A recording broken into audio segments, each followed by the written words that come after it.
Je vous rappelle, Matt Gaetz, élu de Floride au Congrès, enquête depuis un grand moment, hein, depuis plusieurs années, sur le fait qu'il a eu des rapports sexuels avec des mineurs, payés, drogue, orgies, etc., etc. Voilà, un bon À la républicain. veille de la publication du rapport qui racontait tout sur Matt Gaetz, Trump le nomme futur ministre de la Justice. Choc. Choc, finalement, ça se fait pas. Il est obligé, non seulement il démissionne du Congrès immédiatement pour empêcher la sortie de ce rapport-là. Entre-temps, la question est revenue sur la table de quand même publier ce rapport, et les républicains, surprise, s'y sont opposés. Donc le rapport n'a jamais été publié. Et en gros, ça a pris 10 jours à Matt Gaetz pour se refaire une virginité. Je sais, non mais Terrible. vraiment, c'est terrible, mais c'est vraiment ça, parce que si toi, si moi, on s'était retrouvés dans le même style d'affaires, on serait déjà en prison. Lui, non, il va pas faire de la prison, il va faire de la télévision. Ah! Ouais, exactement. Donc, il a annoncé ce matin, il était sur OAN, média 100%, Propagande, je veux dire, Trump. 100% pro-Trump, et donc Ouais, désormais, ils sont dans l'environnement. Ils recyclent. d'accord. Et donc il recycle Matt Gaetz, qui va avoir son show. Avant de l'écouter, regardez, on a hein, c'est pas des blagues, il a annoncé, Attention. voilà, Boum! The Matt Gaetz Show, Oh là avec là. Men in Black. Il y a Ouais, un côté Blues Brothers aussi c'est sûr. là-dedans, Ouais. avec Avec les Ray-Ban. les lunettes italiennes et tout, attends. Il paraît qu'il s'habille comme ça lorsqu'il fait la sortie des écoles. Bon, allez, on l'écoute tout de suite. Could not be more excited to join the One America News family. The best reporting, the best analysis, and the most in-depth coverage of the Trump administration is going to come from our team. I've got the sources, I've got the insights, and there is such a spirit of optimism to unlock the opportunity of America. There's no place that's going to cover it better than One America News. Voilà, c'est quand même fou de penser ça. Là, on plaisante, mais de penser que on se retrouve, on est dans un pays où si on a les bons alliés politiques, si on a le pouvoir, si on a Ouais. l'argent, la justice n'existe pas. Si La on est, justice si on est du n'existe pas. côté MAGA, en ce moment, on échappe à tout. On échappe à tout. Et on On- est même mis en avant parce que voilà, c'est mettre ça. Tout ça, j'essaye de trouver un terme qui soit poli, quoi, mais c'est pour mettre ça dans la face des démocrates, pour mettre ça, pour faire gna gna gna, regardez, voilà, on peut, on va, on Non, ose mais tout, quoi. le gars se retrouve à être obligé en urgence, alors qu'il vient d'être réélu, de démissionner et de dire qu'il n'assumera pas ses fonctions d'élu, parce Parce que que sinon, demain, demain, il y a ce rapport avec les témoignages de plusieurs victimes qui ont 16, 17 ans, avec toutes les preuves des malversations financières, le fait qu'il les a payées, tout ça va arriver. Et hop, ça n'existe plus. Et je me relance avec une carrière à la télévision. Et c'est pas 5 ans après, 10 ans non, non, après. c'est Lorsque 10 je vous jours dis c'est après. 10 jours après, c'est 10 jours après. Et c'est la première étape parce que là, il va voir après le livre qui va sortir, il va lancer son propre merch et podcast lui-même de ce côté. J'en suis certain, il va avoir plus de succès après cette affaire parce qu'il va pouvoir se réinventer dans ce monde post-vérité MAGA que même avant. On est dans un moment de l'histoire des États-Unis où la société récompense ceux qui font le mal. Et c'est un véritable problème d'éducation aussi. C'est comment... Ça dépasse la couleur politique, c'est ouais, certain. c'est comment on va expliquer à un jeune, à son propre enfant, qu'il doit travailler dur, qu'il doit faire des études, qu'il doit faire des sacrifices pour peut-être s'en sortir, alors que on a des Matt Gaetz, et c'est un exemple parmi une multitude. Ben, l'autre exemple, par exemple, on le connaît bien, c'est George Santos, Un petit moment qui qu'on n'a pas entendu parler de lui. lui justement a été viré. C'est ce qui est extrêmement rare. Il a été viré par le Congrès pour justement mais pas une malversation, Non, mais une tonne de malversations, la fausse identité, le détournement de fonds blanchiment de son argent, tout. Il a la tout fraude, eu, mais en niveau. et depuis, c'est devenu une sorte d'idole qui non seulement a gagné une petite fortune après la politique en faisant des vidéos sur Cameo, on en a parlé plusieurs fois, c'était jusqu'à 250, 350, 500 $ la vidéo, et qui maintenant, lui, ne lance pas son show sur OAN, mais il lance son podcast, parce que c'est une autre manière aux États-Unis. Les chiffres n'ont rien à voir avec ceux de Maintenant Média. C'est une autre manière de gagner beaucoup d'argent aux États-Unis. D'ailleurs, c'est pour ça que la dernière activité de Rudy Giuliani qui est ruinée, c'est de faire quoi ? Mais lui, en plus, ses podcasts, il est vendeur de chemises et de savons aussi sur son podcast. Mais oui, il fait des podcasts. Bien sûr, mais Santos, ça sera pareil. Et donc voilà, aujourd'hui, on a appris donc le nouveau show de Matt Gaetz. C'est comme un malheur n'arrive jamais seul. On en a un deuxième. Il y a Santos qui a drop le générique de sa nouvelle émission. On regarde ça tout de suite.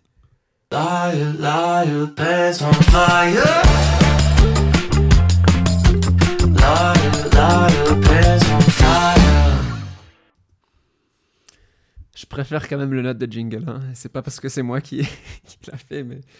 liar, liar, pants on fire, c'est une phrase, donc il se moque du fait qu'il est menteur. Ouais. Il se moque du fait qu'il ment tellement que son pantalon prend feu.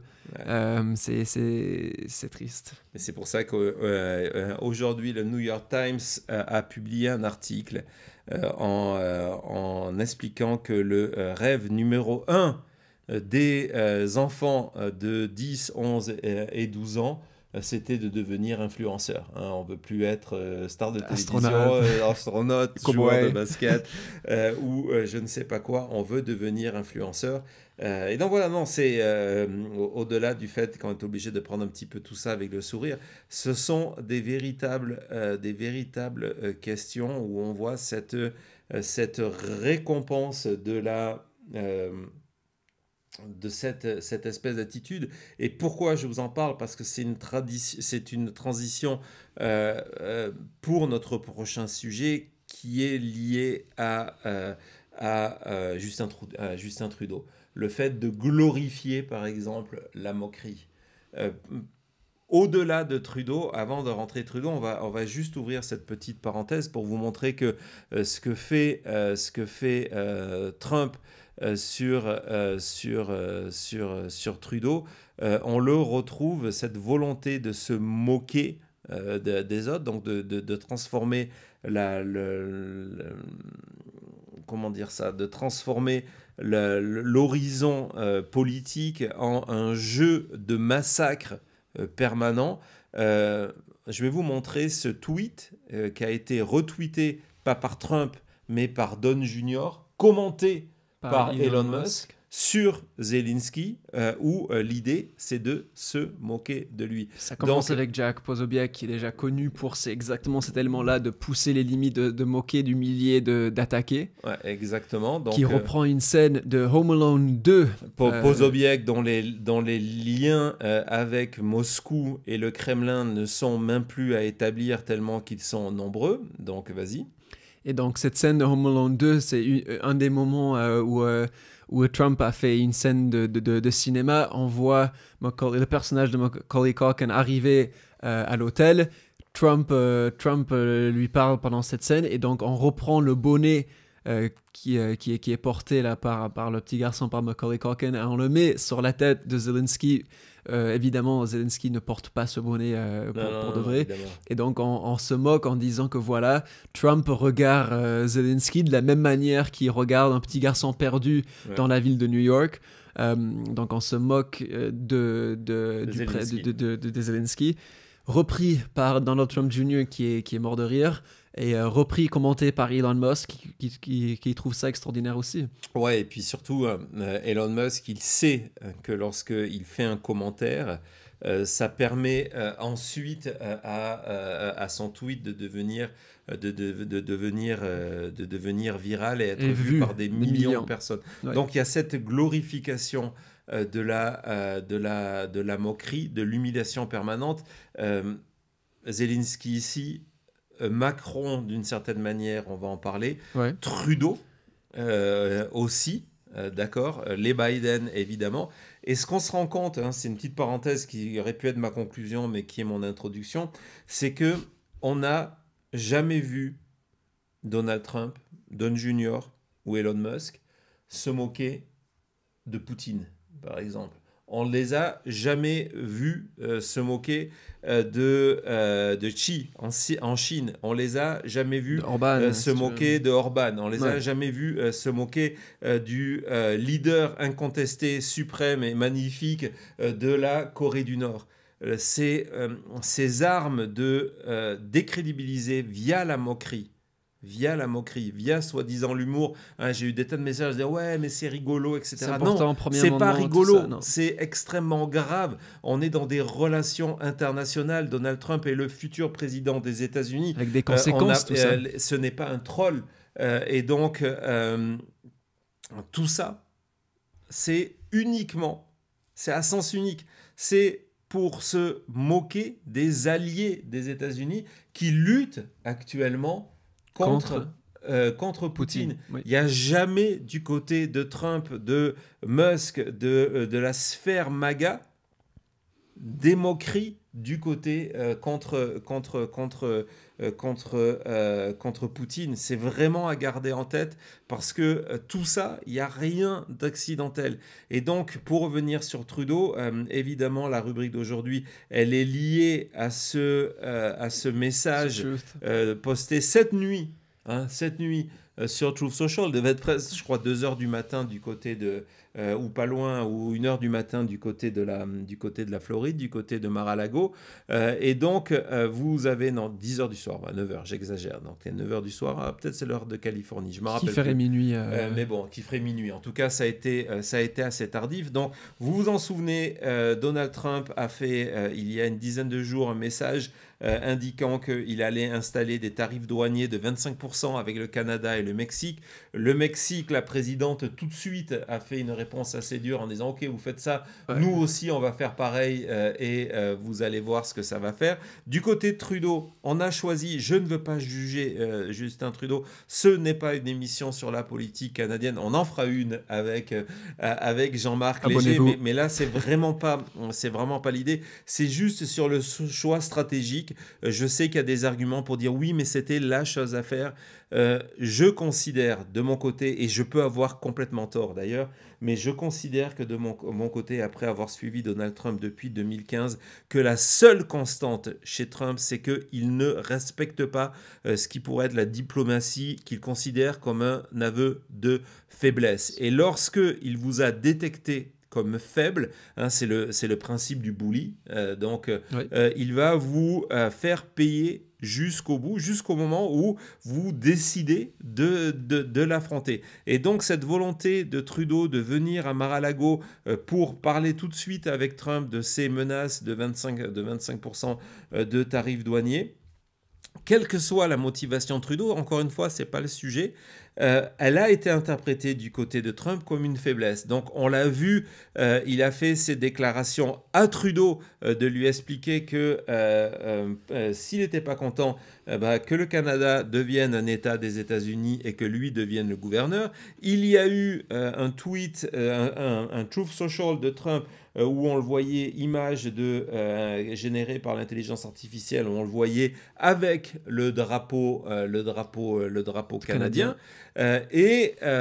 Tout un discours en expliquant en gros que soit Trudeau devait se plier, soit il devenait un gouverneur et il en paierait le prix. Et ça, c'est un thème. Ouais, et ça, c'était des rapports, c'était pas direct, on n'avait pas cette citation directe de Trump, mais c'était des rapports de gens qui étaient autour de lui.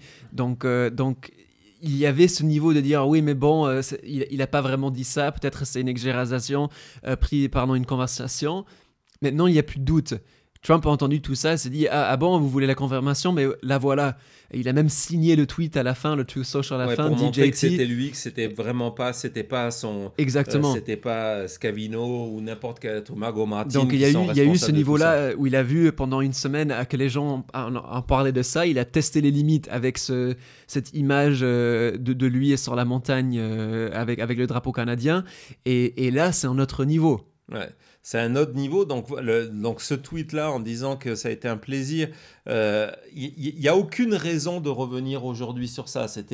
Et il revient sur un événement qui s'est déroulé la semaine dernière en disant « Ah, ça a été un véritable plaisir d'avoir ce repas l'autre soir avec le gouverneur, pas le Premier ministre, le gouverneur Justin Trudeau du grand État du Canada, pas le pays, État des États-Unis.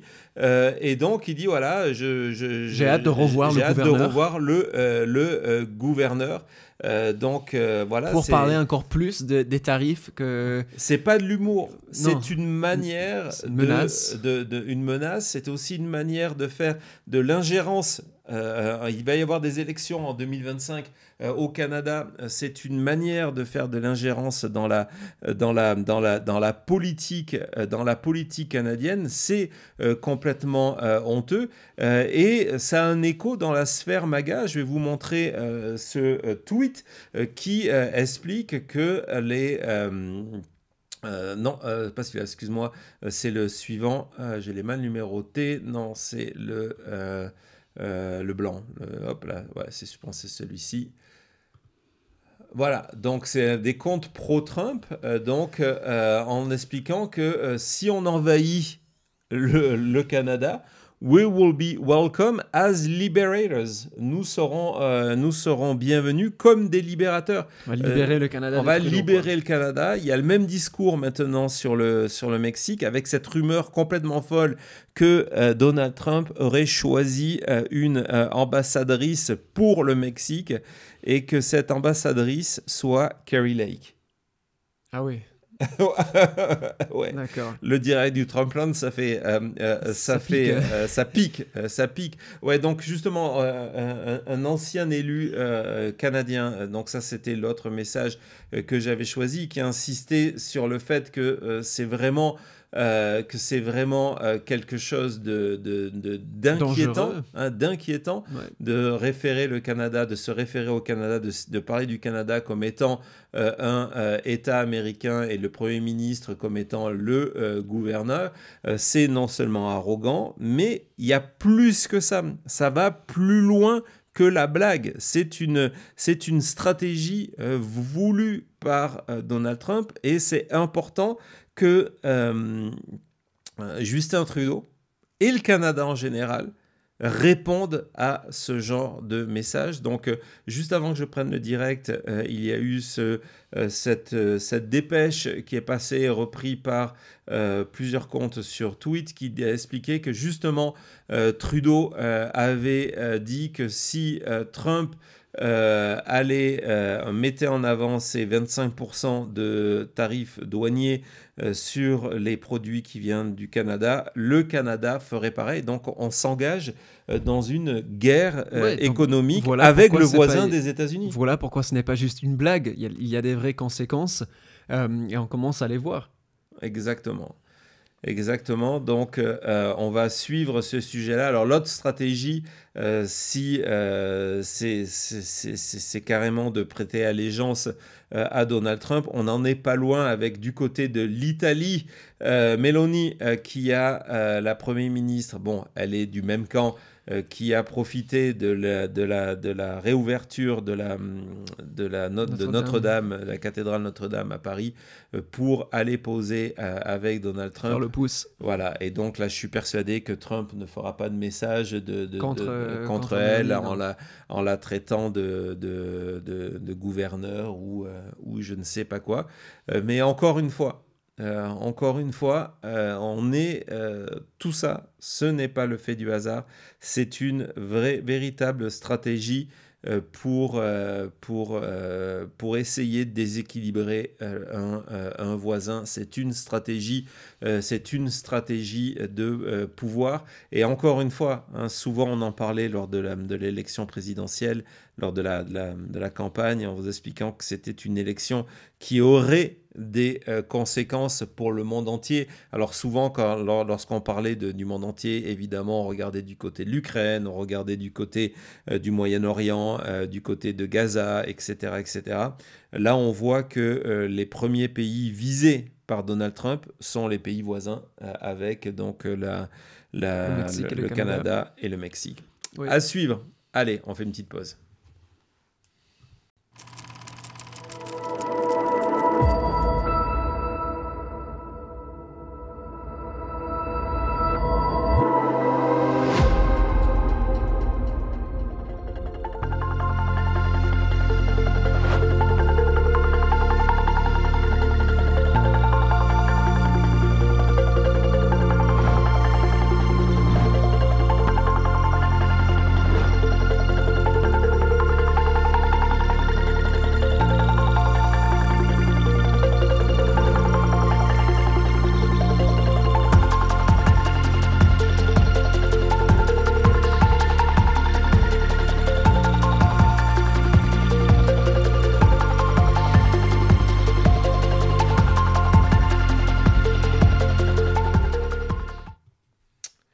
Voilà, nous voilà de retour. Merci d'être au rendez-vous. Merci de votre fidélité. Si vous n'êtes pas encore abonné à la chaîne, c'est le moment. Voilà, c'est vers là-bas. Hop, de vous abonner, cliquez sur la sonnette de notification, partagez nos contenus, faites partager nous, faites parler de nous. On en a vraiment besoin.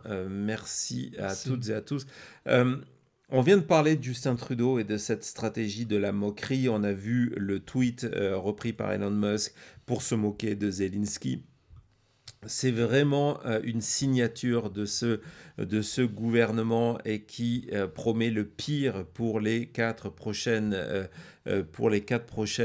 années. Donald Trump, vous le savez, surtout en France, vous en avez vu toutes les images, était à Paris pour la réouverture de Notre-Dame. Vous avez vu sûrement passer aussi cette pub, cette vraie pub faite par Donald Trump, en tout cas partagée sur son compte de Truth Social, pour faire la pub pour ses parfums, parce qu'on a aussi un président. On vous a raté plein de choses. Il s'est mis à vendre encore plus de choses depuis son élection. On en refera un sujet des guitares au parfum, etc.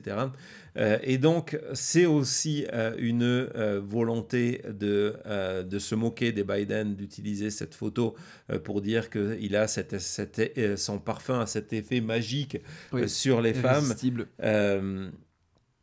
J'aurais bien aimé, mais je ne sais pas si elle existe, de voir une photo de Donald Trump avec son parfum, savoir si ça a le même effet sur Melania. Parce que pour le coup, peut-être qu'elle était obligée d'utiliser cette photo parce qu'on n'en a pas, en fait, de lui avec Melania qui le regarde comme ça. Du moins, on n'est même pas sûr que Jill Biden le regarde à ce moment-là. C'est un petit peu le problème de ces photos. Elle peut regarder quelqu'un qui est à l'arrière de Donald Trump, ces histoires d'angle. Mais en tout cas, voilà, c'est fou. C'est complètement fou, mais ça correspond un peu à la moquerie. Donc à Paris, on va revenir à cette moquerie, mais à Paris, il était accompagné, on vous en a parlé tout à l'heure, de... Sa femme ? Non. De son VP ? Non plus. Son fils ? Non. Ah, mais qui alors ? Ah, Elon Musk. Son co-buddy. son co-buddy. Le premier co-buddy. Le co-buddy. De Elon Musk. Le first buddy. Donc, Elon Musk qui était à Paris avec Donald Trump. Parce que, encore une fois, il a été élu. Hein. Oui, non. On a une autre photo qui est pas mal cette fois-ci. Celle-là, elle est bien, celle-là. Mais encore une fois, c'est une histoire d'angle. Ça ne veut pas dire que... Donc voilà, Donald Trump qui est installé en tant que citoyen, président élu, qui est un statut qui n'existe pas. Mais bon, en tous les cas, il est installé au premier rang à côté du président Macron. Avant d'arriver à Notre-Dame, ils se sont rencontrés à l'Élysée, où Zelensky aussi était là. Donc on a fait tout un cinéma sur les experts de plateau français sur le fait que, oh mon Dieu, Trump porte une cravate jaune, la couleur de l'Ukraine, alors que il ne porte jamais cette cravate-là. C'est à pleurer tellement que dans la réalité, Donald Trump porte cette cravate jaune assez fréquemment. D'ailleurs, il était dimanche invité sur NBC où il avait cette cravate jaune pour répondre à une interview. Les experts de plateau indiens avaient fait la même erreur lorsqu'il était allé en Inde en 2020, hein, c'est pas nouveau, et que le jaune est une couleur extrêmement symbolique et importante. C'est la couleur de l'espoir du côté de l'Inde. Et il était sorti de la Force One avec la cravate jaune et il s'était dit, oh là là, ça y est, il a tout compris, c'est l'espoir, la bonne humeur, etc. Trump s'en fout de vous. Exactement. Et d'ailleurs, c'est une cravate, si vous aviez suivi les procès Trump avec nous, on l'a vu fréquemment porter sa cravate jaune. Hein. En procès, ouais. Ou alors après il a une cravate bleue. Donc non, Trump ne porte pas qu'une cravate rouge.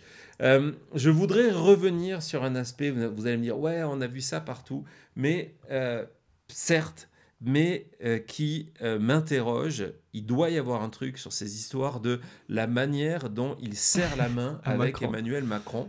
Au-delà du fait que ça fait des vidéos qui ont été glorifiées. Il n'y a pas que la vidéo qui a été glorifiée. Montre-nous ce tweet sur les grenouilles. Donc, il faut que vous sachiez que les Français, un vieux surnom des Français qui vient d'Angleterre, qui est mis aux États-Unis, c'est qu'on appelle les Français les grenouilles frog. Et donc, il y a eu ce tweet qui est devenu viral de Macron et Trump. They're eating the frogs. À la place de They're eating the dogs. Exactement. Donc, ça marche très bien. Ça marche très bien. On va regarder ces images de serrage de main. On va dire ça comme ça. D'accord. Parce que il y a un truc derrière. Mais je vais te montrer pourquoi. Okay, on va regarder, vas-y, par là. Voilà. Donc là, bienvenue, tout en anglais. Again, il dit Emmanuel Macron dit again. Oui. Là, le fait que ce soit 5 ans qui était pas venu en termes de président. Ouais. On serre la main. On va serrer la main, ça arrive. Non, oui, non. Là, on se parle, voilà. Okay. Et donc j'ai pas sauvé la bonne vidéo. Vidéo numéro 2. Là, c'est sur le parvis. Pour les caméras. Ah, donc ça, c'est devant. Voilà. Hop là. Donc regardez, il y a vraiment un concours là. Ouais. Il y a vraiment un concours. C'est bon, arrête là, etc. Avant de rentrer, voilà. J'ai jamais vu serrer une comme ça. Hein. On dirait presque un move de WWE. Lutte, voilà, exactement, de catch. Où il va commencer à faire une prise judo. On va voir devant Notre-Dame cette fois-ci parce que ça s'est passé pareil devant Notre-Dame où en plus il y a eu une nouvelle prise. Il va falloir les nommer. Ouais. Hop là, on attrape. Attends, on va revoir parce qu'il y a un geste, il y a un geste violent là au début. Hop là, avec le pour. Il essaye de la ramener vers lui. Ouais. Et là, de le mettre en position. Et hop, il y a une deuxième prise après. Ouais, et Macron, et là, on rentre dans du bras de fer. Ouais. Mais Macron s'en sort bien, c'est-à-dire que une fois qu'il est approché, et toi, encore une fois, il essaye de le faire bouger violemment. On l'a vu, je ne sais pas avec qui il serrait la main, mais c'était pareil. Oui, mais justement, ce qui est intéressant, c'est que pourquoi je vous dis il y a un truc sur ces histoires de serrer la main, c'est que gardez ça en tête et regardez, tout à l'heure tu nous as montré les images de l'arrivée de Zelensky. Oui. On voit l'arrivée de Zelensky et Trump n'agit pas pareil. Ce n'est pas la même chose, non. Vas-y, on va revoir ça.